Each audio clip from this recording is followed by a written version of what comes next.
વરસાદ બાદ જામનગર શહેર અને ગ્રામ્ય વિસ્તારમાં રોગચાળો વકર્યો છે। જામનગરમાં તાવ, શરદી, ઉધરસ, મેલેરિયા અને ડેન્ગ્યુના કેસ વધ્યા છે।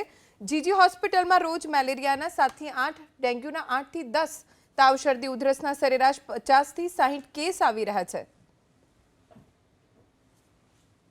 આપણે જોઈ શકીએ છીએ કે પહેલાં ખૂબ જ વરસાદના 3 દિવસની અતિવૃષ્ટિ હતી અને એ દરમિયાન પણ આપણું દવાખાનું ચાલુ હતું અને એના પછી આ તહેવારો પણ આવ્યા અને આજે સોમવાર હોવાથી આપણા ત્યાં થોડીક સંખ્યામાં વધારો થશે, દર્દી ઓપીડીમાં વધારે આવશે અને દાખલ પણ વધારે થશે થોડાક, જે સામાન્ય રીતે 10 થી 20% છે। એના માટે આપણી પાસે એક્સ્ટ્રા વોર્ડની વ્યવસ્થા છે જેમાં બધાને ખાટલા મળી શકશે।